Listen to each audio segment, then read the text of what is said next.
menggunakan sebuah teori ilmu sosial untuk menjadi pisau analisis terjadi pemberontakan di Banten. Dan pendekatan yang digunakan adalah analisis. Bapak Ibu kalau belajar sejarah, kalau pendekatannya narasi, maka Bapak Ibu pengikutnya Yamin dan juga pengikutnya Nugroho.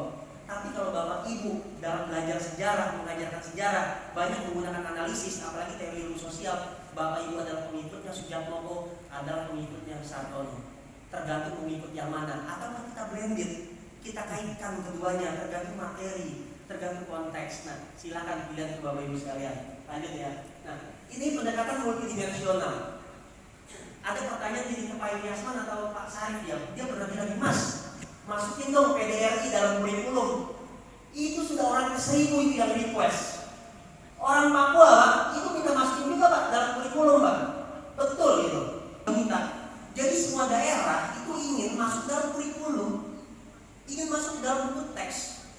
Misalkan waktu saya ke Papua, orang Papua menggugatnya begini, Mas kan pengembang kurikulum, tolong kisah tentang Papua dimasukkan dalam buku teks.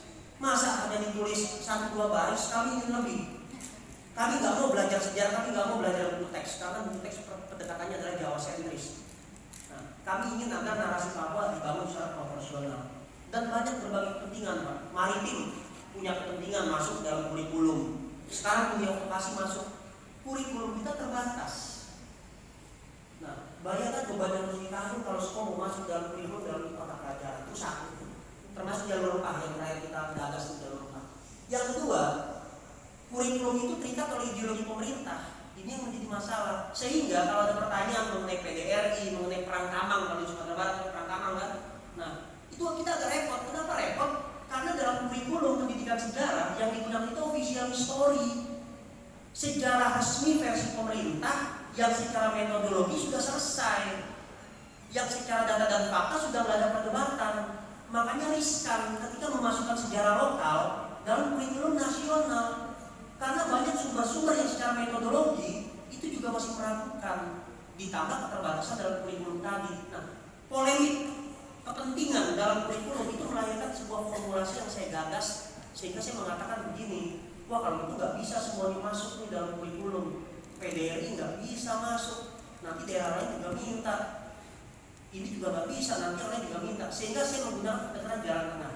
Pendekatan itu saya beri nama muatan, muatan kurikulum. Muatan kurikulum itu adalah sisipan yang bisa diintegrasikan dalam konten pembelajaran. Misal PDRI, Pemerintahan Darurat Republik Indonesia. PDRI itu nggak perlu dibunyikan dalam kurikulum, tapi dia harus masuk terintegrasi dalam kurikulum. Melalui apa? Melalui sebuah narasi besar yang disebut sebagai periode 1945 sampai 1950. Jadi ketika bicara agresi militer, maka sudah otomatis orang Minangkabau mengajarkan tentang PDRI. Jangan sampai orang Jogja mengajarkan Jogja, Sudirman, orang Minang mengajarkan tentang PDRI, PDRI nggak diajarkan tentang Sudirman, Sudirman tidak diajarkan tentang PDRI. Ini yang menjadi perpecahan Pak. Makanya kita bangun adalah muatan. Tetap ada narasi nasional, tapi nanti ada ruang-ruang di mana kearifan lokal bisa tumbuh kembang.